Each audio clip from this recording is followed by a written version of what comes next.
Thân chào cả nhà, không nên xem chùa đâu đó. Nhớ đăng ký, like, comment để ủng hộ team nha. Tận thế cuồng phong băng giá toàn cầu đang đến. Sau khi tôi tái sinh, tôi đã vay 100 triệu để mua biệt thự, xây dựng pháo đài tận thế, lắp đặt hàng rào bảo vệ xung quanh pháo đài, đồng thời tích trữ một lượng lớn vũ khí và đạn dược, cũng như tất cả các loại thuốc dùng được trong vài thập kỷ tới. Tích trữ nhiều thức ăn, đem tất cả cất vào một chỗ riêng của mình. Bởi vì kiếp trước tôi bị Bạch Tiểu Thiến xấu xa mê hoặc, mở cửa và cho cô ta rất nhiều thức ăn trong nhà. Đến cuối cùng, cô ta còn đánh tôi, còn chặt xương tôi nấu canh. Sau khi suy nghĩ một chút, Đức Phát mới nghĩ đến bản thân đã bỏ qua một điều rất quan trọng, đó là nguồn nước sinh hoạt. Làm sao mình có thể quên một thứ quan trọng như nước chứ? Đến lúc đó bên ngoài sẽ là âm 6-70 độ. Và ra ngoài có nghĩa là có thể gặp nguy hiểm. Đức Phát nghĩ rồi, sau đó anh ta đặt hàng trực tiếp thông qua nền tảng giao hàng. Mua rất nhiều thùng chứa nước khổng lồ, đủ để dùng trong vài năm nữa. Anh shipper đã giao hàng tận nơi cho Đức Phát. Nhìn thấy Đức Phát mua nhiều vật tư như vậy, hàng xóm xung quanh đều tò mò. Trương Đức Phát có vấn đề gì không? Không phải chứ, sao nhiều đồ tiết tệ thế? Đúng vậy, mấy ngày trước anh ta vừa cải tạo nhà. Tôi thấy rất nhiều người mang theo tấm thép dày mười mấy cm. Có thể là não bị hỏng rồi, không người ta xây pháo đài tận thế. Tôi cũng xem rất nhiều video. Có một số người giàu nhàm chán nên làm mấy thứ đó. Chẳng phải hoàn toàn là lo lắng vô ích sao? Đúng vậy, bây giờ lại mua nhiều thùng nước lớn như vậy. Chắc không phải anh ta sợ sẽ hết nước trong tương lai chứ? Chắc là đầu óc có vấn đề rồi. Bây giờ các người cứ cười lão tử đi cho đến ngày tận thế tới. Mấy người sẽ hiểu bản thân đã ngu ngốc như thế nào. Đức Phát, anh mua nhiều vật tư như vậy để làm gì? Có gì cần giúp đỡ thì nói cho tôi biết. Tôi sẽ giúp anh. Chú bảo vệ luôn làm nhiệm vụ của mình. Ở kiếp trước, vì giúp đỡ hai mẹ con sắp chết đói, đã tặng phần lương thực cuối cùng của mình. Tự mình chết đói. Chú bảo vệ cũng không tệ, phải nhắc nhở anh ấy. Năm nay nhiệt độ có chút bất thường. Tôi có thông tin nội bộ. Mùa đông này rất khó khăn, phải đề phòng. Tốt nhất anh cũng nên tích trữ thêm đồ ăn thức uống, không thì đến lúc đó vật tư lại tăng giá. Thông tin nội bộ của Đức Phát có thật sự đáng tin không? Nhìn xem tôi đã chuẩn bị bao nhiêu thứ rồi. Anh có thể tích trữ mì gói và nước khoáng. Những thứ này mua nhiều cũng không sợ. Lưu đại gia ở bên cạnh nghe vậy lại đi tới, nói với Đức Phát: cậu tuyệt đối đừng nói những lời này lung tung. Bây giờ thời bình này làm sao có thể thiếu vật tư? Nói những lời như vậy cẩn thận bị người ta tố cáo cậu tung tin đồn nhảm. Đến lúc đó sẽ được chú công an mời uống trà đấy. Những gì tôi có thể nhắc nhở đã nhắc nhở xong rồi. Tin hay không là việc của mọi người. Sau khi về nhà, Đức Phát đổ nước đầy tất cả các xô. Cứ như vậy, thời gian trôi qua từng ngày. Rất nhanh đã qua hơn 20 ngày. Không còn sang ngày tận thế. Đức Phát quyết định chơi lớn. Nhà kho khổng lồ ở siêu thị. Chỉ cần lấy được nhà kho này, anh có thể có được vật tư không thể sử dụng hết trong 3 đời. Đức Phát quyết định dùng phương pháp đơn giản nhất, đó là bỏ thuốc vào nước trà của nhân viên. Bởi vì những người này đều là người quen của Đức Phát, cho nên Đức Phát rất dễ dàng thành công. Chờ đến khi hiệu quả của thuốc bắt đầu, họ ngủ tiếp đi. Sau khi làm tất cả những điều này, Đức Phát đến kho siêu thị. Ở đây có 1 tấn nước khoáng, đồ uống, thức ăn, đủ thứ. Trong một đêm, tất cả đều cho hết vào nhà kho của mình. Nhanh chóng dọn sạch toàn bộ kho siêu thị.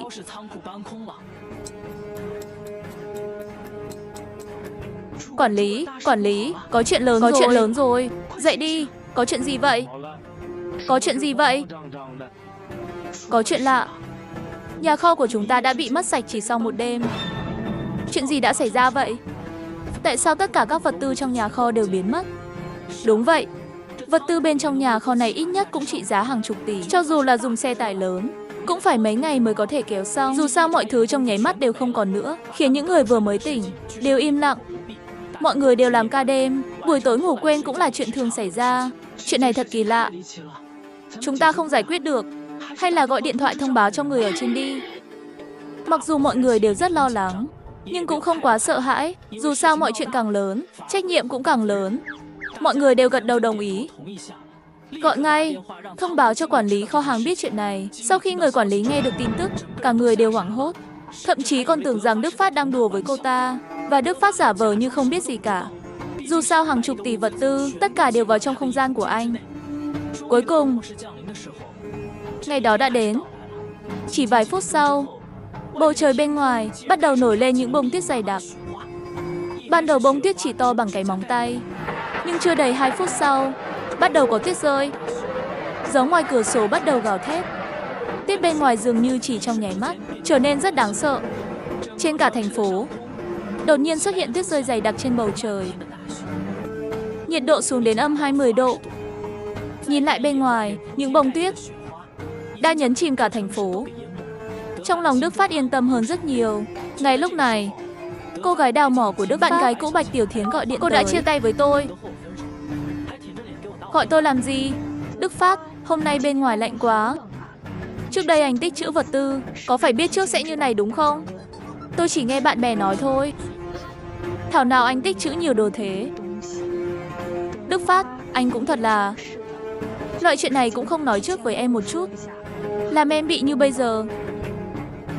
Còn gì nữa không? Không gì nữa thì tôi sẽ cúp máy. Bên ngoài trời tuyết to quá. Tôi không thể ra ngoài. Không phải anh mua rất nhiều đồ ăn sao? Anh có thể cho em mượn một ít trước được không? Em sẽ trả lại cho anh khi cơn bão tuyết này kết thúc. Tính thêm cả lãi nữa. Đức Phát nghĩ cô cho rằng tôi vẫn là cái thằng bám đuôi kiếp trước à? Bây giờ Đức Phát chỉ muốn trêu chọc cô ta. Sau đó nhìn cô ta chết thê thảm như thế nào. Sau khi nói xong, liền chụp miếng bít tết trên bàn cùng rượu vang đỏ gửi cho cô ta xem. Sao cô không nói sớm? Đồ dự trữ ở nhà tôi gần ăn hết rồi. Nhìn miếng bít tết vừa được chiên sáng nay nè. Thật tuyệt, người ta cũng muốn ăn bít tết, uống rượu vang đỏ. Còn coi tôi như thằng khờ hồi trước à? Muốn ăn thì đi siêu thị mua. Xấu xa, anh thực sự không phải là một người đàn ông. Cho anh cơ hội tốt như vậy, anh cũng không biết nắm bắt, mà biểu hiện cho tốt một chút. Lúc này thức ăn ở chợ xung quanh tăng giá điên cuồng. Một củ khoai tây cũng có giá 100 tệ. Ở khu phố lúc này, dì Vương đã gọi hết các hộ đến rồi, nói mọi người đừng đi cướp đồ tiếp tế. Phải tin tưởng lãnh đạo của chúng ta. Ủy ban khu phố của chúng ta sẽ giúp mọi người vượt qua thảm họa này. Mọi người phải nghe theo sắp xếp, đừng gây rắc rối cho chính quyền. Tuyết lớn như vậy, không biết khi nào mới dừng lại. Bây giờ chúng ta đều không ra khỏi cửa được. Tại sao không thể tích trữ vật tư? Đúng vậy. Nếu không, tất cả chúng ta ra ngoài mua ít đồ ăn về đi. Mấy ngày nay đồ ăn lại tăng giá nữa. Mọi người xem bây giờ khoai tây bao tiền. Đã 100 đồng một củ rồi. Các người đang làm gì vậy? Cướp bóc hàng hóa sẽ chỉ dẫn đến giá cả tăng vọt. Đến lúc đó mọi người đều không đủ tiền mua đồ ăn. Nếu ai dám tích trữ hàng, bị tôi phát hiện ra, đừng trách tôi báo cáo với chính quyền, để người đó đến chỗ chủ công an uống trà. Dì Vương của ủy ban khu phố này cũng thật là không cho mọi người đi tích trữ vật tư. Đây là để những người này chờ chốt vô ích sao? Đức Phát, tôi nghe nói anh có rất nhiều vật tư. Anh không thể là tấm gương xấu cho mọi người. Gần đây anh phải thành thật đi. Nếu tôi lại phát hiện anh tích trữ thêm vật tư, đừng trách dì Vương này không nói tình cảm. Dì Vương, trận bão tuyết này sẽ kéo dài bao lâu không ai biết. Nếu thời gian dài, đến lúc đó mọi người không có gì ăn, sẽ chết đói. Bà có thể chịu trách nhiệm này không? Phải, bà không cho chúng tôi ra ngoài dự trữ. Đói bụng rồi, xảy ra chuyện rồi, bà có chịu trách nhiệm không? Dì Vương thấy mọi người đều đứng ra phản bác mình. Lúc này nội tâm hoảng loạn một phen, đồng thời trong lòng càng thêm căm hận. Đức Phát, đừng kích động mọi người ở đây. Đây là 6 phạm quy định. Cẩn thận tôi báo cáo anh. Ôi chao, dì Vương ơi, dì đừng có đổ lỗi cho tôi. Yên tâm đi, bên ngoài lạnh quá, bảo tôi ra ngoài, tôi cũng không ra. Hai người nói chuyện tiếp đi, tôi về nghỉ ngơi. Thằng nhóc này thật là kiêu ngạo. Lát nữa nghĩ cách tìm cơ hội làm khó anh ta một chút.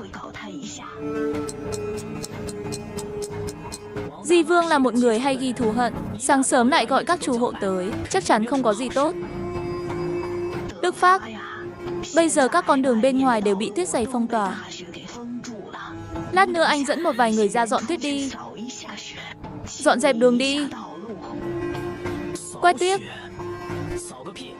Tuyết cao 3 mét. Thôi, bà quét một cái cho tôi xem. Trời lạnh thế này, đi ra ngoài một lát là có thể đông lạnh thành kem que. Bà già thật đúng là không sợ chớp. Đúng vậy, bên ngoài âm 70 độ.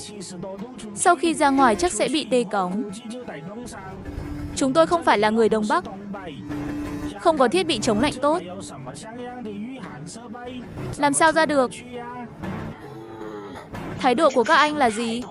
Việc dọn tuyết đâu phải vì tôi, mà là vì mọi người. Đức Phát, tôi nhân danh ủy ban ra lệnh. Mấy người phải ra ngoài quét tuyết.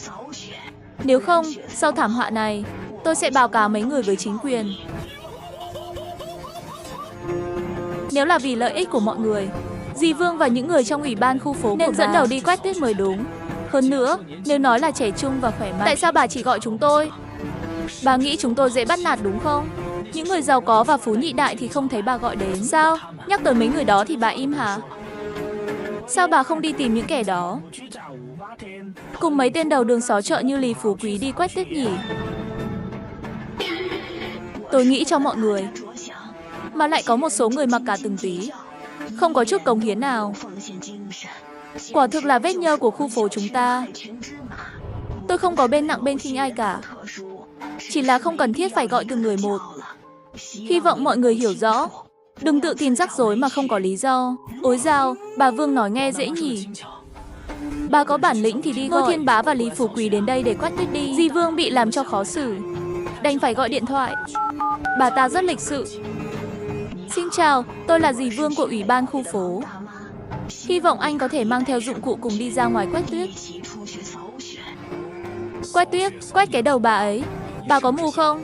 Không thấy bên ngoài có tuyết lớn như vậy sao? Đầu óc có vấn đề gì không? Có bệnh thì đến bệnh viện xem. Đừng đùa ở đây. Nếu còn gọi điện hoặc nhắn tin cho lão tử nữa, lão tử đánh bà đấy. Có tin không? Sau khi bên kia cúp điện thoại, dì Vương lại tìm một tên bạo chối địa phương khác gọi điện thoại. Xin chào, tôi là dì Vương từ ủy ban khu phố. Hy vọng anh có thể cùng nhau đi quét tuyết được không? Lão tử mỗi tháng đều trả phí để nuôi bà. Là phí công hết sao? Nếu không có ông đây, các người trong hội đồng khu phố đều sẽ chết đói. Mỗi ngày cầm tiền của chủ hộ để làm việc, tự coi mình là chủ hộ. Bà là con chó giữ cửa cho tôi, bà biết không? Tôi có thể có được như thế này, tôi có thể có hôm nay, đều dựa vào nỗ lực của cha mẹ và bản thân. Có giống các người không? Mau đi quét tuyết đi. Đúng lúc tôi không có ở đây. Nếu không tôi sẽ rớt bà đấy. Bà có tin không? Dì Vương tức quá. Nhưng không giận Ngô Thiên Bá và Lý Phú Quý, mà là tức giận Đức Phát. Bởi vì bà ta cảm thấy đều là bởi vì Đức Phát dẫn đầu, không nghe lệnh bà ta nên bà ta mới có thể mất mặt như vậy. Đức Phát, anh cố tình gây sự với tôi đúng không? Nói xem anh muốn gì? Tôi bảo mọi người ra ngoài quét tuyết. Tôi có vì lợi ích của mọi người không? Giờ thì tốt rồi. Mọi người bỏ đi hết rồi. Chẳng lẽ chúng ta sẽ bị nhốt trong nhà mãi sao? Bà đừng giả vờ nữa. Bà cũng chả phải thứ gì tốt đẹp. Bị người ta mắng đến cả tiếng thở cũng không dám thở. Đến chỗ tôi để tìm cảm giác tồn tại phải không? Nói cho bà biết, tôi không dễ bắt nạt. Còn nói nữa, cẩn thận tôi đánh bà đấy. Đức Phát nắm chắc tính cách của dì Vương. Chỉ là một người chuyên đi bắt nạt kẻ yếu. Quả nhiên sau khi Đức Phát nói ra những lời đe dọa này, lập tức khiến dì Vương sợ hãi. Bây giờ vẫn chưa nên chọc tức hắn. Đợi đấy, sau này mình có rất nhiều cách để làm cho anh sống không yên. Sớm muộn gì cũng có ngày anh đến cầu xin tôi. Bây giờ tôi sẽ không tranh luận với anh nữa. Anh cứ chờ đấy. Đức Phát bật hệ thống phát điện trong nhà. Hệ thống điện bắt đầu hoạt động. Đức Phát nhìn điện thoại, nhìn thấy nhóm các chủ hộ đang bàn luận sôi nổi. Nhà ai có đồ ăn không? Đồ ăn của nhà chúng tôi sắp hết rồi. Nhà chúng tôi không có gì ăn. Hơn nữa, điện và nước cũng ngừng hoạt động rồi. Cái quái gì thế này? Tôi trả 100.000 tệ. Ai có thể bán cho tôi một túi mì gói không? Hôm trước nhà tôi không có gì để ăn. Thắt lưng da bò của tôi vừa bị tôi ăn vào sáng nay. Lúc này tiền còn có ích gì? Trời lạnh thế này, mất nước, mất điện, điều hòa không khí hoàn toàn không dùng được nữa. Biết sống thế nào chứ? Chính quyền lúc này sao không đứng ra làm việc đi? Cứ tiếp tục như thế này, sợ là sẽ chốt cống hết. Hầu hết các chủ hộ đều nghe lời dì Vương của ủy ban khu phố. Không ai bảo ai, tất cả đều gọi điện hỏi thăm dì Vương. Dì Vương, trước đây chúng tôi đã nghe lời bà, không ra ngoài mua đồ. Bây giờ chúng tôi đều đang đói. Không phải bà nói chính phủ sẽ giải quyết vấn đề này sao? Cách giải quyết đâu? Tin hay không thì mọi người cùng nhau lật đổ bà. Di Vương không biết làm thế nào để trả lời chất vấn của các chủ. Thật ra, tôi thực sự sợ những người đó gây chuyện và tự làm phiền mình. Đúng lúc này, lãnh đạo gọi điện thoại tới. Di Vương, hiện đang có thảm họa bão tuyết nghiêm trọng trên toàn thế giới. Nghe nói đây là thảm họa tuyết hiếm có một lần trong hàng trăm năm. Có lẽ chúng ta sẽ có một cuộc đại diệt chủng. Đó là ngày tận thế. Ngày tận thế thây ma, nhân loại chúng ta vẫn có thể diệt trừ. Đối mặt với tự nhiên chúng ta đành bó tay. Hơn 1 tỷ người không thể chăm sóc hết được. Phần lớn thành phố đã sụp đổ. Khoảng thời gian tiếp theo, nếu muốn sống, bà phải tích trữ nhiều vật tư hơn. Chúng ta chỉ có thể dựa vào chính mình, nhất định phải tích trữ nhiều vật tư hơn, đặc biệt là thức ăn, nước uống và những thứ giúp sưởi ấm. Sau khi dì Vương nghe được lời lãnh đạo nói, sợ hãi không nhẹ, cũng không biết làm thế nào để nói với các chủ hộ. Lúc này dì Vương nghĩ ra một ý tưởng tồi tệ. Dì Vương lập tức mở điện thoại ra, bắt đầu la hét trong nhóm chủ hộ.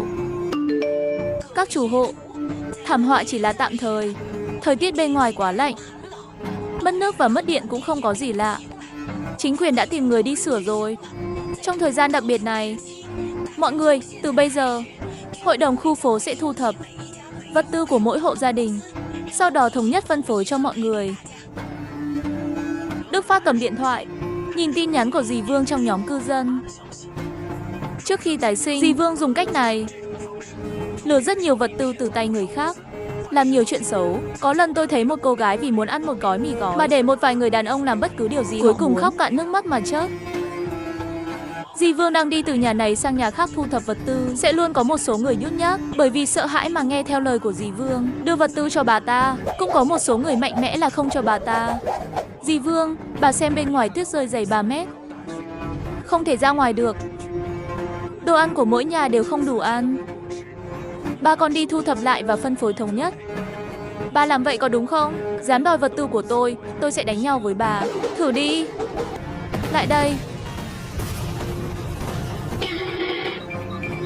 Tôi đã nói rồi, bây giờ là thời điểm bất thường.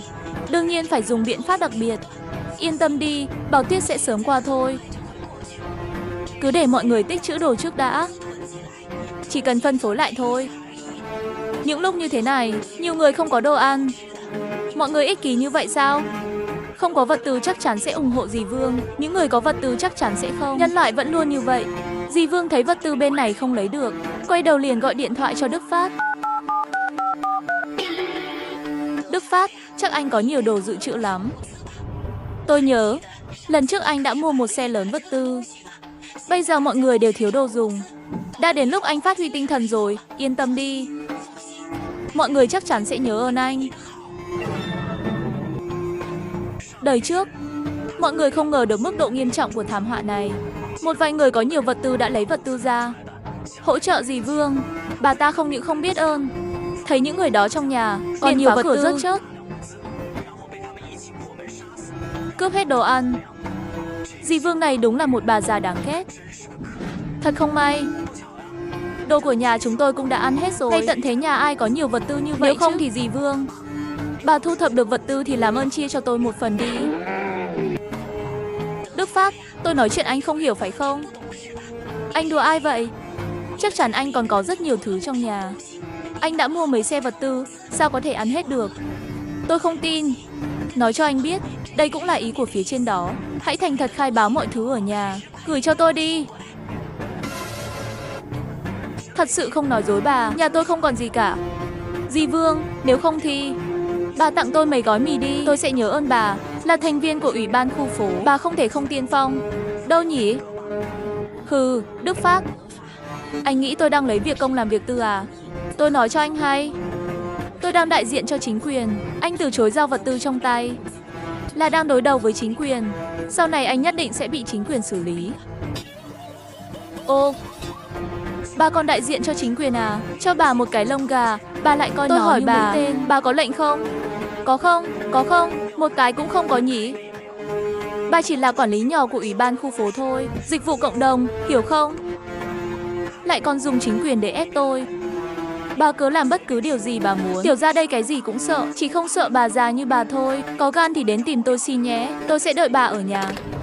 Ngày thứ 10 của tận thế. Trận bão tuyết này kéo dài 10 ngày. Tuyết hoàn toàn nhấn chìm cả thành phố. Muốn ra ngoài thì không ra được. Cả thành phố bị tê liệt. Mọi người thức ăn về cơ bản đã hết. Một gói mì gói tăng từ 8 triệu lên 30 triệu.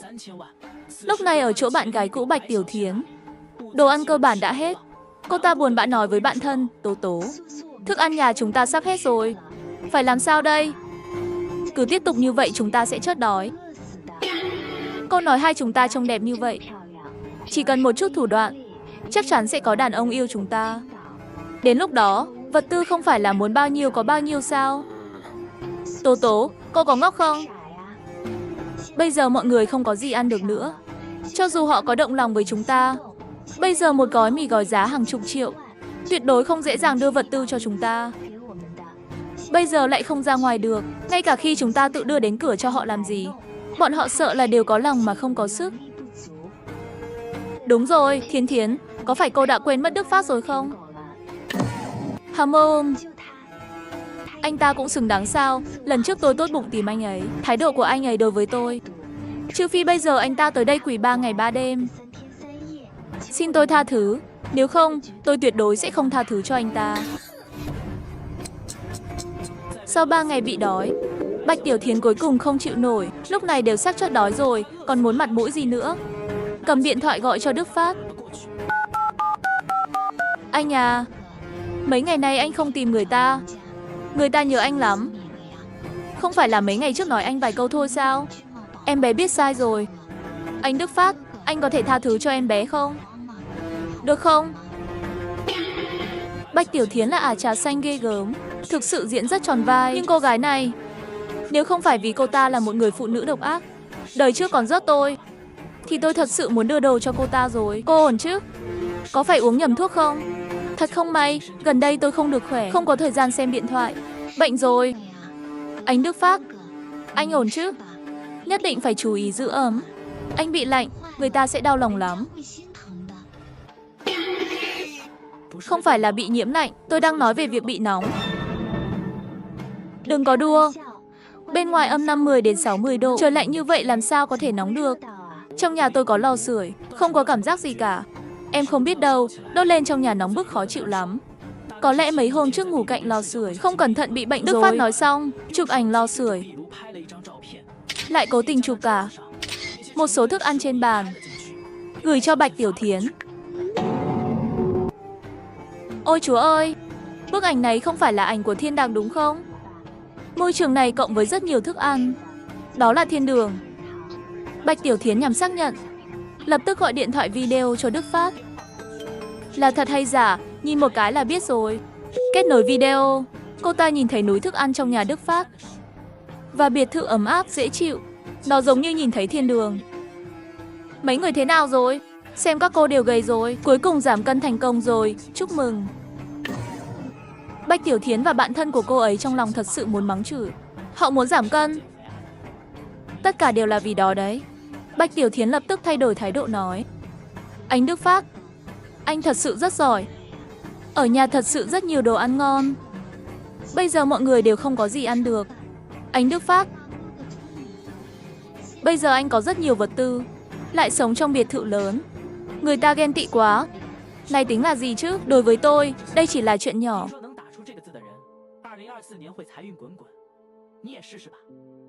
Anh Đức Phát, chỗ của anh trông thật tươi sáng và ấm áp. Và bây giờ không còn cung cấp điện nữa. Sao nhà anh sáng thế? Tôi luôn giữ thái độ khiêm tốn. Chuyện tôi có máy phát điện, chẳng lẽ cũng muốn công khai? Trong nhà nóng quá. Trông các cô có vẻ rất lạnh. Bên ngoài có lạnh như vậy không? Tôi đã không ra ngoài hơn 10 ngày rồi, cũng không biết tình huống bên ngoài là gì. Bạch Tiểu Thiến lập tức đổi thành một bộ yếu đuối, dịu dàng nói, Đức Phát à, anh Đức Phát, anh giỏi quá. Người ta rất thích anh.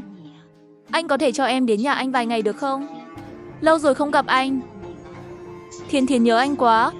Bạch Tiểu Thiến cảm thấy chiêu này của mình nhất định có hiệu quả. Dù sao trước khi sống lại, cô ta chính là dựa vào chiêu này để không ít anh chàng giàu có nghe theo cô ta.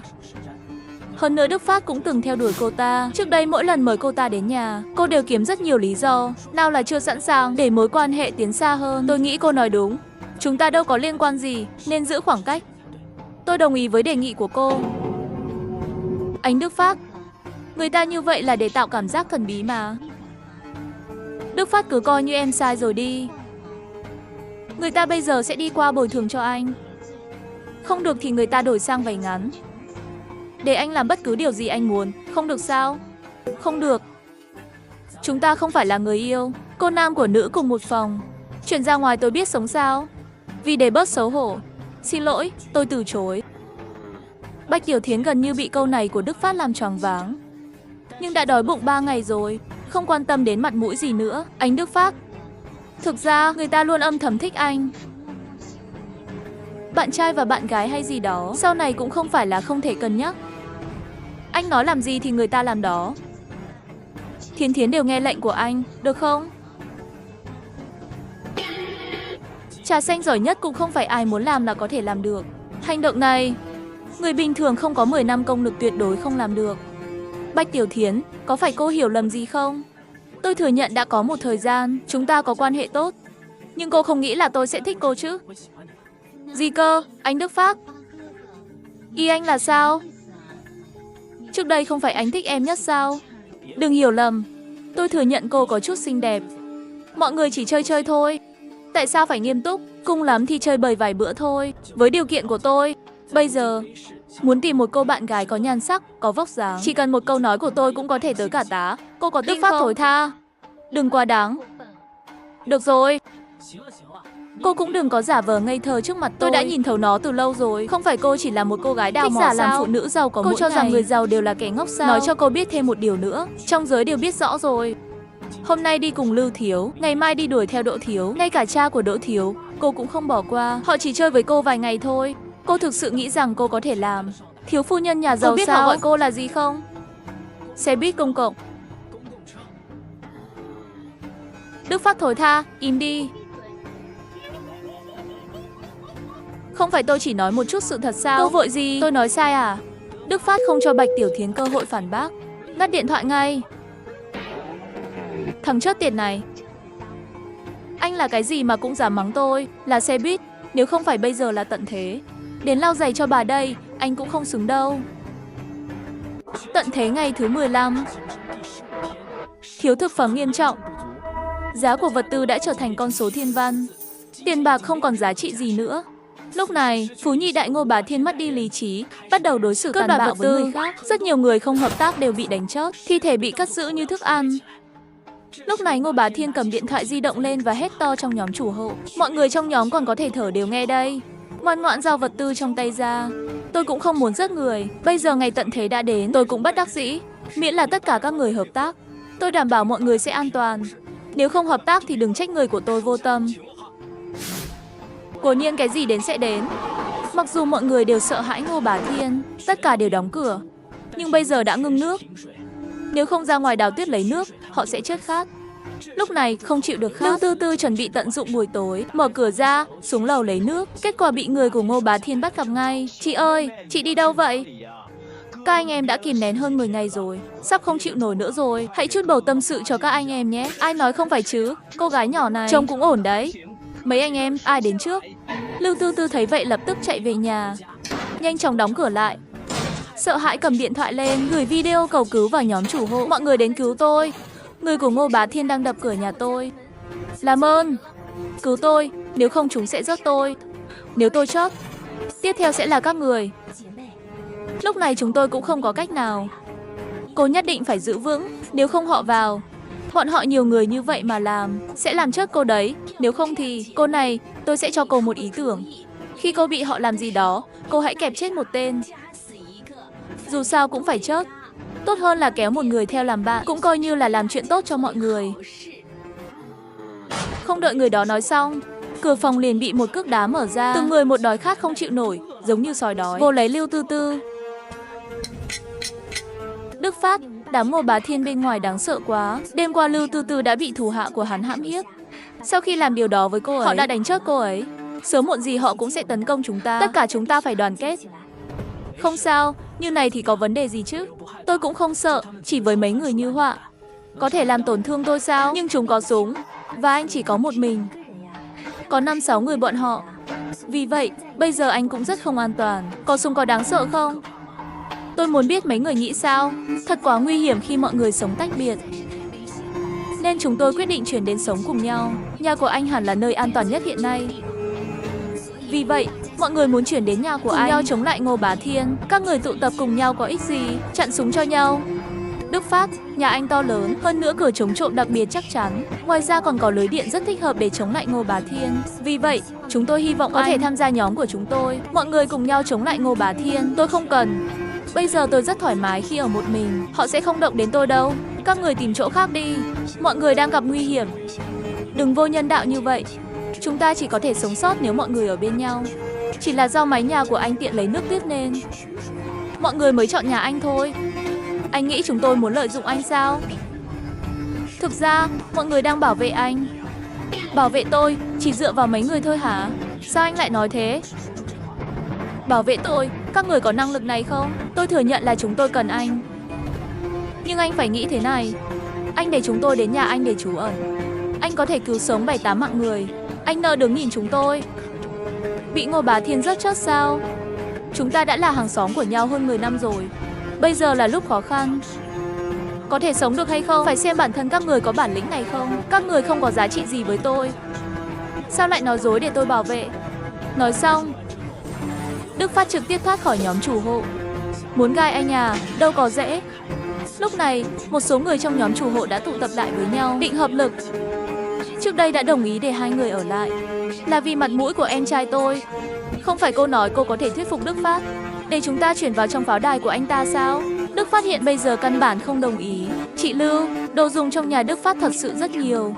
Còn có máy phát điện và lò sưởi. Miễn là chúng ta có thể sống trong nhà của anh ấy. Những ngày sau này không cần lo lắng nữa. Mọi người đã xem video rồi nên hiểu.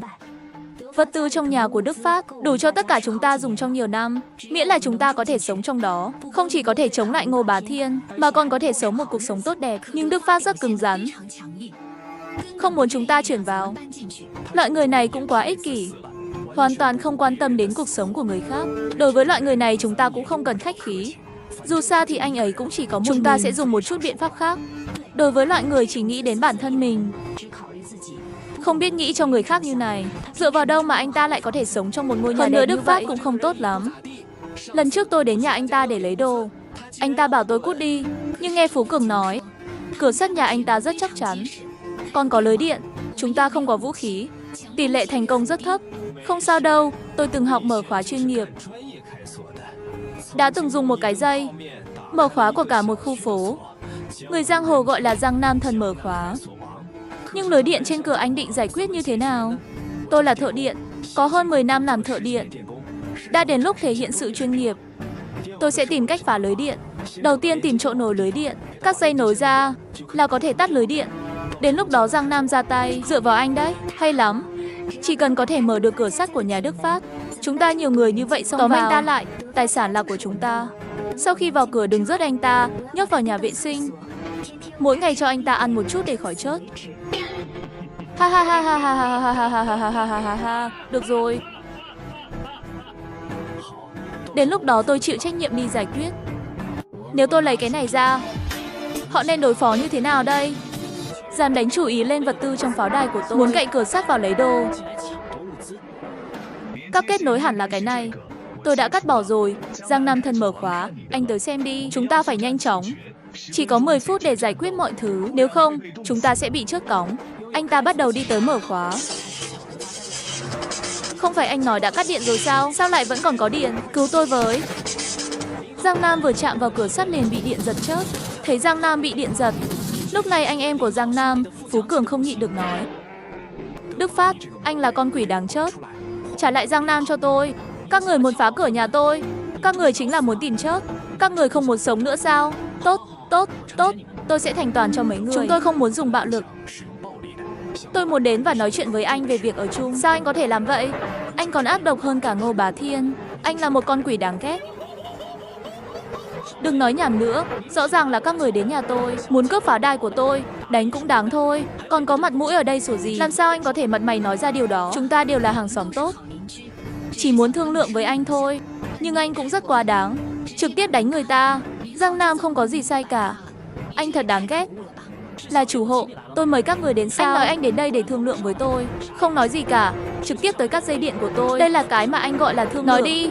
Dây điện xung quanh cửa đã cắt rồi cũng vô dụng thôi. Không phải các anh chỉ muốn mở cửa vào cùng nhau đuổi tôi đi, sau đó cướp pháo đài của tôi sao? Thôi, đừng giả vờ nữa. Đức Phát, chúng tôi cảnh cáo anh lần cuối. Bây giờ mở cửa và cho chúng tôi vào. Nếu không, hậu quả tự chịu. Đúng rồi, Đức Phát, chúng tôi sẽ không cướp đồ của anh. Chúng tôi chỉ muốn ở chung với anh, cùng nhau chống lại Ngô Bá Thiên. Đúng vậy, nếu không đến lúc đó, anh sống trong một căn phòng lớn. Vật tư cũng cho anh dùng trước, như này được không? Có bệnh nặng không? Có bệnh thì đi chữa đi, nơi này vốn là của tôi. Các người đã trở thành khách không mời lại còn muốn sắp xếp và phân chia đồ. Có cách gì thì cứ thử đi, để tôi xem các người có vào được không. Lưu Mai, Bạch Tiểu Thiến, vài người tụ tập cùng nhau, bàn kế hoạch tiếp theo. Bây giờ cửa đã có mật khẩu rồi, không ai có thể mở khóa được. Nếu không, chúng ta rút lui đi. Về đi. Nếu không, sẽ chớp cóng ngay lập tức. Đức Phát quả nhiên không dễ đối phó. Nhìn anh ta kìa, giống như biết trước ngày tận thế sẽ đến vậy. Thiết bị và vật tư đều rất đầy đủ. Nếu đúng như vậy, Đức Phát này càng đáng ghét hơn. Biết rõ Bào Tuyết đang đến, nhưng chỉ lo cho bản thân, không thông báo trước cho mọi người. Câu hỏi bây giờ là chúng ta sẽ làm gì tiếp theo? Chúng ta không thể bỏ cuộc được, trực tiếp phá cửa có được không? Nếu không, chúng ta tìm một cây gậy cách vậy điện. Thì không sợ lưới điện nữa. Sau đó mọi người cùng nhau phá cửa của Đức Phát. Qua camera giám sát thấy đám đông đã rời đi. Đức Phát cầm một khẩu súng. Ban đầu muốn bắn 2 người, nhưng anh ấy không vội. Dù sao bây giờ cuộc sống quá nhàm chán, cần chút vui vẻ. Vậy, Đức Phát muốn xem những người này định phá cửa như thế nào. Sau 3 phút, vài người trong số họ đã trở lại. Lần này, họ mang theo một thanh cách điện lớn và dày, đập vào cửa nhà. Nhưng cửa sắt hợp kim Titan không có bất kỳ phản ứng nào. Chúa ơi, cánh cửa sắt này mạnh đến mức nào chứ? Ngay cả cửa hầm cũng không mạnh như vậy. Họ gần như tuyệt vọng. Nếu không phá được cửa, sẽ bị chớp. Mấy người xong rồi. Giờ đến lượt tôi. Đức Phát lấy từ không gian ra khẩu súng. Nếu tôi lấy cái này ra, họ sẽ làm sao nhỉ? Sau đó đi ra ngoài và giơ súng lên, bắt đầu bắn. Có 2 người chưa kịp phản ứng đã ngã xuống. Bạch Tiểu Thiến và những người khác lập tức lên xe.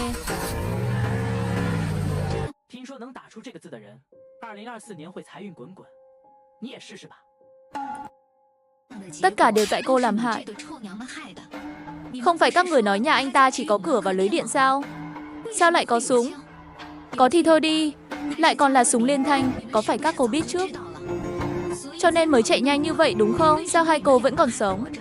Cái tát này khiến Bạch Tiểu Thiến sợ hãi run rẩy, buồn bã rơi nước mắt. Tôi cũng không biết Đức Phát lấy vũ khí ở đâu. Chị Lưu, xin lỗi. Chị ơi, đừng làm vậy. Tôi có thể làm chứng. Tiểu Thiến của thật cái gì cũng không biết. Vậy tại sao cả 2 người này đều không sao? Vừa rồi tôi đã nhìn thấy rồi, họ chạy nhanh hơn cả thỏ. Không phải cô cũng không bị thương sao? Tại sao còn nói chúng tôi? Chúng tôi phải chết thì cô mới hài lòng đúng không? Tôi không bị thương, là do mạng tôi tốt, không bị bắn trúng. Bây giờ người chúng tôi đều bị các cô hại. Giờ thì ra khỏi nhà tôi đi. Đừng để Tiểu Thiến đi. Giờ chúng ta đều bị thương, phải có người chăm sóc.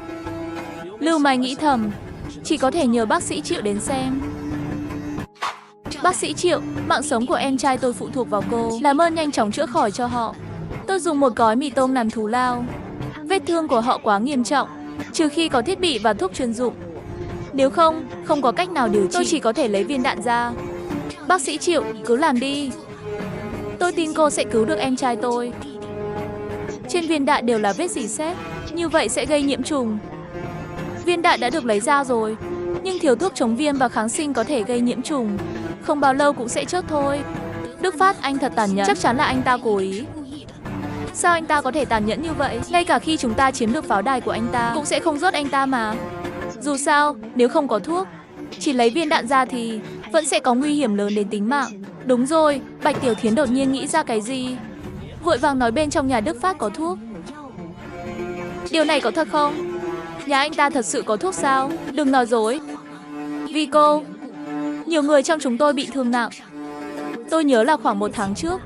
Lúc đó, Đức Phát không biết vì sao bắt đầu tích trữ vật tư điên cuồng ở nhà. Hầu như mỗi ngày đều có thể thấy xe tải giao hàng cho anh ta.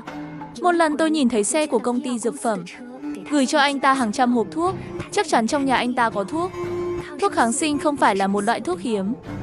Nếu anh ta thật sự dự đoán được ngày tận thế đến mà nói, chắc chắn sẽ có rất nhiều kháng sinh, thuốc chống viêm trong tay. Phú Cường như nhìn thấy hy vọng sống, lập tức kích động nói: vậy các người mau đi tìm Đức Phát đi, bảo anh ta lấy thuốc để cứu mạng tôi. Vết thương của tôi là do anh ta gây ra, cho nên anh ta phải cứu tôi. Nhưng vừa nãy xảy ra chuyện như vậy, anh ta muốn giết chúng ta, sao lại còn đưa thuốc cho chúng ta chứ? Chúng ta cũng không làm hại anh ta, mà sau khi phá cửa, còn tính để lại cho anh ta một số vật tư. Ngược lại là lòng dạ anh ta ác độc, muốn giết chúng ta. Chúng ta ở bên công lý, việc này sẽ giao cho cô làm. Tôi biết Đức Phát trước đây rất thích cô, vì vậy cô phù hợp nhất. Tận thế băng giá toàn cầu. Một nhóm người muốn chiếm pháo đài của tôi, bị tôi rớt mất một người ngay tại chỗ. Hai người còn lại nhanh chân chạy trước. Lúc này, bạn gái cũ của tôi Bạch Tiểu Thiến đến hỏi tôi xin thuốc. Anh Đức Phát, hôm qua Giang Nam bị anh giật chớt rồi, Lý Nhị bị anh bắn trúng, sáng nay cũng chớt rồi. Chớt rồi thì thôi, chớt sớm hay chớt muộn đều như nhau. Các người sẽ không thật sự nghĩ rằng dựa vào có thể sống sót trong ngày tận thế này chứ? Anh Đức Phát, em biết sai rồi. Tất cả là lỗi của em. Trước đây không nên trêu chọc anh, bắt anh ship em. Bây giờ em hối hận rồi. Anh Đức Phát, anh có thể tha thứ cho em không? Cho chúng em một ít thuốc chống viêm để cứu Phú Cường được không? Cô nghĩ tôi sẽ cho cô thuốc miễn phí sao? Anh Đức Phát, Phú Cường bị anh bắn trúng, bây giờ sắp chết rồi. Chúng em không có thuốc. Nếu không điều trị, anh ta sẽ chết. Anh Đức Phát, em nhớ lúc trước anh có rất nhiều thuốc. Xin anh đấy, làm ơn, cho chúng em mượn thuốc. Chúng em hứa sẽ không làm phiền cuộc sống của anh nữa. Bạch Tiểu Thiến, hãy dùng cái đầu nhỏ bé của cô suy nghĩ đi. Tại sao tôi lại dùng đạn dì xét? Tôi chỉ muốn nhìn họ từ từ chết đi. Đó là mục đích của tôi. Cô lại còn dám tìm tôi mượn thuốc. Cái đầu nhỏ của cô có ổn không đấy? Anh Đức Phát, chúng em thực sự biết sai rồi. Làm ơn cứu Phú Cường đi. Em nhất định sẽ trả ơn anh mà. Chúng em hứa sẽ không bao giờ quấy rối anh nữa. Tận thế tới rồi, mọi người đều khó khăn, chúng ta nên giúp đỡ lẫn nhau. Anh Đức Phát, đừng làm vậy được không? Chẳng nhẽ anh muốn em chết, anh mới vừa lòng sao? Trong lòng anh mới thoải mái sao? Đúng vậy, bây giờ tôi rất thoải mái. Đức Phát, anh có nhớ không? Tôi từng mời anh ăn cơm đấy. Cô còn không biết xấu hổ mà nói. Cô mời tôi mà lại để tôi trả tiền. Cô còn dám nhắc lại. Đức Phát, chúng tôi xin lỗi anh, nhưng bây giờ mọi người đều khó khăn. Còn có Ngô Bá Thiên ở đó, rất mọi người đều khó sống. Làm người nên để lại một đường lui. Về sau gặp lại còn dễ nói chuyện. Trong trường hợp sau này anh cần tới chúng tôi cũng sẽ giúp anh. Hôm nay anh cho chúng tôi thuốc, tôi sẽ trả ơn anh gấp đôi sau này. Trả ơn tôi? Cô nghĩ tôi là Phật à? Em trai cô và mấy người khác bị tôi rớt. Bất kể tôi làm gì, mối quan hệ này chắc chắn không ổn. Tất cả đều là kẻ thù. Giúp các người, sau khi vỗ béo các người sẽ trả thù tôi. Đừng đùa nữa. Đức Phát, có thể anh hiểu lầm rồi. Chúng tôi không phải loại người như vậy. Im đi, giả vờ nữa thì không vui đâu. Các người là ai có liên quan gì đến tôi? Điều quan trọng là tôi sẽ không tìm các người, cũng không cứu các người. Đức Phát, đừng quá tuyệt tình. Tục ngữ nói, thỏ cùng đường cũng sẽ cắn người. Đẩy chúng tôi tới đường cùng, chúng tôi cũng không biết bản thân sẽ làm ra chuyện gì đâu. Mấy con thỏ các người sớm đã tới đây cắn người rồi. Nếu thật sự có khả năng này, pháo đài của tôi đã sớm bị các người chiếm từ lâu rồi. Cô nghĩ tôi chỉ đang dọa mấy người thôi sao? Tiểu gia, tôi không ăn chiêu này của cô đâu. Anh Đức Phát, sao chúng ta phải đi tới nước này chứ? Quá khứ hai chúng ta tốt biết bao. Chúng ta không thể buông bỏ thành kiến và bắt đầu lại sao? Anh Đức Phát, thực ra trong lòng em luôn có anh. Đột nhiên trong lòng Đức Phát có một ý nghĩ xấu xa. Anh biết đám người Lưu Mai đang ở bên cạnh Bạch Tiểu Thiến. Chó săn của Bạch Tiểu Thiến, Phú Cường cũng có thể nghe thấy họ nói chuyện, cho nên Đức Phát cố ý nói à. Tiểu Thiến, thật ra anh vẫn rất thích em. Chỉ là những gì em đã làm trước đây khiến tim anh lạnh hết rồi. Anh không thể tha thứ cho em. Câu nói này giống như ánh sáng trong đêm tối, thắp sáng trái tim của Bạch Tiểu Thiến, cho cô ta hy vọng vô tận. Cô ta không để ý đến ánh mắt khác thường của người bên cạnh, vui mừng nói, anh Đức Phát, em biết anh thích Thiến Nhi nhất. Anh thật ngốc, thực ra Thiến Nhi thích anh nhất. Anh mãi là nam thần trong tâm trí của Thiến Nhi. Anh Đức Phát, trước đây em làm những việc đó chỉ là kiểm tra anh mà thôi. Ôi, anh Đức Phát đúng là thằng nam.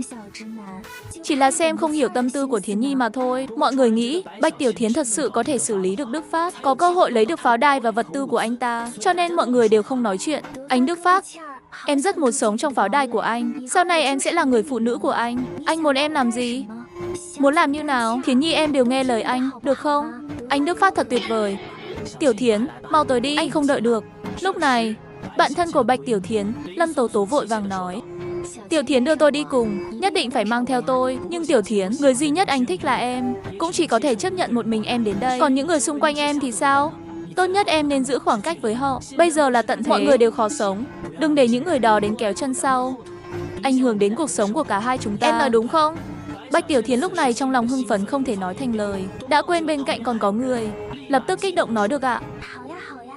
Anh Đức Phát nói gì? Tiểu Thiến sẽ làm theo y vậy. Tất cả đều nghe anh Đức Phát. Thiến Nhi nghe lời anh.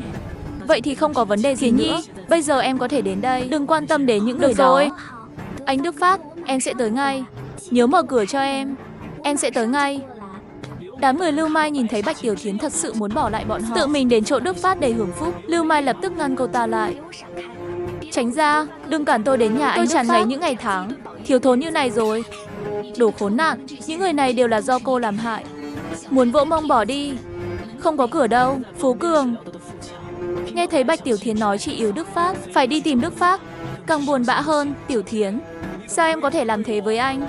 Không phải em thích anh sao? Không phải em nói em ghét Đức Phát nhất sao? Em có nhớ không? Em còn nói muốn làm người phụ nữ của anh. Tôi muốn sống tốt hơn.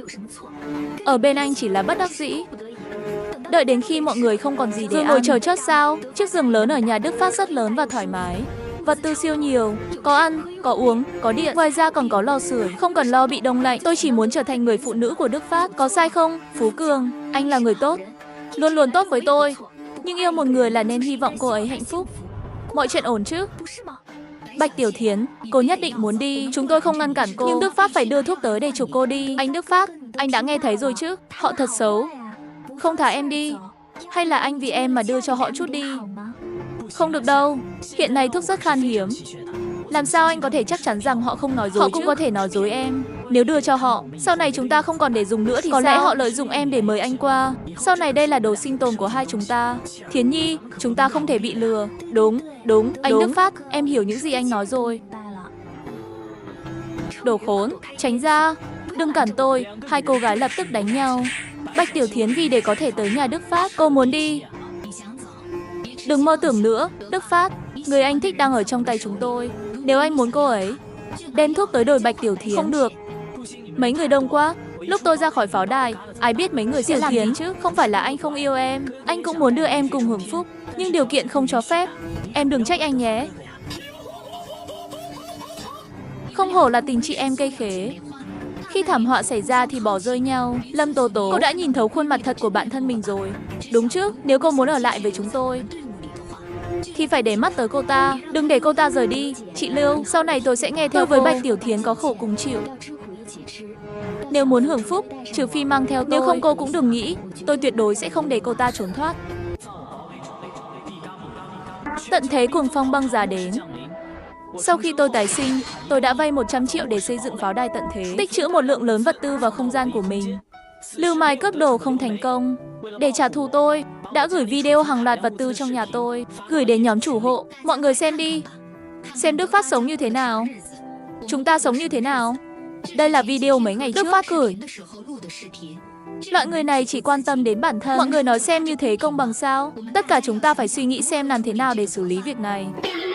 Đây là video trước đó phải không? Bây giờ nhà anh ta làm sao có thể còn sáng đèn? Bây giờ đâu có điện. Tôi thề với mọi người, đây là video mấy ngày nay. Đức Phát chuẩn bị trước mọi thứ. Nhà anh ấy có đồ ăn, thức uống và điện, không nói vật tư siêu nhiều. Còn có máy phát điện và lò sưởi. Quả thực là sống cuộc sống của thần tiên. Anh ta thật sự quá ích kỷ. Trước đây nhà nào cũng là hàng xóm. Thật ích kỷ. Đúng là hận không thể rớt chót anh ta mà. Đức Phát nhất định phải chịu trách nhiệm. Tại sao chúng ta mỗi ngày đều đói bụng, anh ta lại có thể thoải mái? Anh ta phải đem đồ tiếp tế ra chia cho mọi người. Nếu không mọi người sẽ không tha cho anh. Lúc này Ngô Bá Thiên cũng nhìn thấy video, xúc động nói, Đức Phát, không ngờ tiểu tử anh lại béo tốt đợi đấy. Nhưng thứ này sẽ không còn là của anh nữa đâu. Đại gia đây sẽ tới lấy. Đức Phát, tôi đại diện cho chính quyền. Nghe tôi là được. Vật tư của nhà anh nhanh chóng mang đến chỗ tôi. Tôi sẽ chia đều cho mọi người. Đức Phát Aber, em rất thích anh. Anh làm sugar daddy của em được không? Miễn là anh cho em vào. Anh bảo người ta làm gì thì em cũng sẽ làm. Yêu cầu gì cũng được, được không?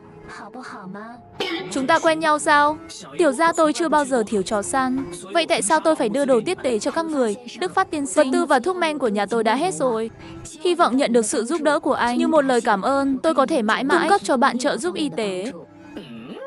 Không hổ là bác sĩ. Cuối cùng cũng nghe được một câu nói tử tế.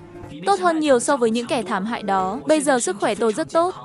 Tạm thời không cần thiết. Nhà tôi có nhiều vật tư hơn cô nghĩ. Cô muốn trao đổi, ít nhất hãy nghĩ ra thứ gì đó có ích cho tôi. Quên đi. Tôi có thể cung cấp cho cô một số vật tư, nhưng sau này cô phải nghe theo sự sắp xếp của tôi. Được rồi. Đức Phát tiên sinh, anh muốn tôi làm gì thì cứ nói là được rồi. Những người đó có thể sẽ tấn công tôi. Cô gửi tin nhắn về cách họ sẽ hành động. Nói trước với tôi là được rồi. Đức Phát tiên sinh, tôi hiểu rồi. Lúc này Ngô Bá Thiên nhắn vào nhóm các chủ hộ. Tôi sẽ không tấn công mọi người nữa. Các người yên tâm, nhiệm vụ đầu tiên bây giờ là tấn công pháo đài của Đức Phát. Phân chia vật tư của anh ta, vật tư của nhà anh ta, hơn tất cả chúng ta cộng lại. Chỉ cần phá vỡ nó. Mọi người muốn gạo có gạo, muốn lương thực có lương thực. Tôi chỉ cần một nửa số vật tư. Mọi người đi theo tôi, cùng nhau đi làm thịt con quỷ ích kỷ này. Lấy lại vật tư thuộc về tập thể mọi người. Đức Phát tiên sinh, không tốt rồi. Những người đó đang tiến về chỗ anh. Sau khi họ nhìn thấy vật tư của nhà anh, đã mất hết lý trí rồi. Những người trong mấy khu phố gần đó đều đã qua rồi. Anh phải nghĩ cách đi. Được rồi, tôi biết rồi. Nhắc nhở cô, đừng đến đây. Nếu không hậu quả tự chịu. Cứ ở nhà chờ xem kịch đi. Đối với họ, chắc chắn sẽ khiến họ cảm thấy khó quên suốt đời. Lúc này trước cửa pháo đài của Đức Phát tụ tập rất nhiều người. Đức Phát, anh bị bao vây rồi. Đừng chống cự vô nghĩa nữa. Giao tất cả vật tư trong tay anh ra. Nếu không tôi sẽ giết anh sau khi phá cửa. Tiểu gia tôi chờ anh có bản lĩnh vào lấy đấy. Muốn bao nhiêu lấy bấy nhiêu. Tôi xem các người có đủ cứng không. Bị Đức Phát chế giễu như vậy, một đám người chuẩn bị đập cửa. Nhưng vừa chạm vào đã bị điện giật. Ôi chúa ơi, điện áp cao. Mọi người cẩn thận tránh ra. Đức Phát chết tiệt thật. Chớp mắt đã diệt nhiều quân ta như vậy. Thật quá đáng. Chúng ta phải trả thù cho họ. Mọi người đừng sợ. Chỉ cần phá cửa này, đối diện chính là thiên đường ấm áp. Hàng tấn vật tư đang chờ chúng ta. Dưới sự động viên của Lý Phú Quý, nhiều người đỏ mắt. Lúc này có mấy người tìm đến 2 cây gậy cách điện. Các anh, mở cánh cửa này ra, giơ Đức Phát cho tôi. Một nhóm người cầm gậy cách điện nhắm vào cửa sắt của Đức Phát. Bắt đầu đầu đập điên cuồng. Nhưng sau khi đập mấy chục cái, họ thấy cánh cửa đó không nhúc nhích. Lúc này có người đi tới, xem nửa ngày mới kêu lên. Đây là cửa sắt xin đó. Đừng nói dùng đồ vật đập vỡ. Cho dù dùng tên lửa cũng không mở được cửa này. Nếu đã đến thì cứ ở lại hết đi. Địa bàn của tiểu gia không phải là nơi anh muốn đến là có thể đến. Đức Phát đã kích hoạt hệ thống phòng thủ của pháo đài. Một vài của tên lửa loại nhỏ bay về phía mọi người.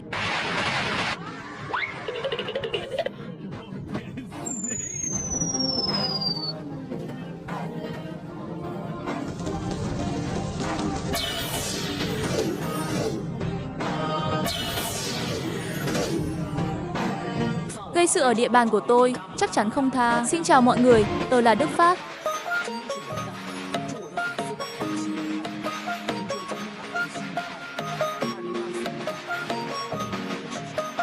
Tin được không?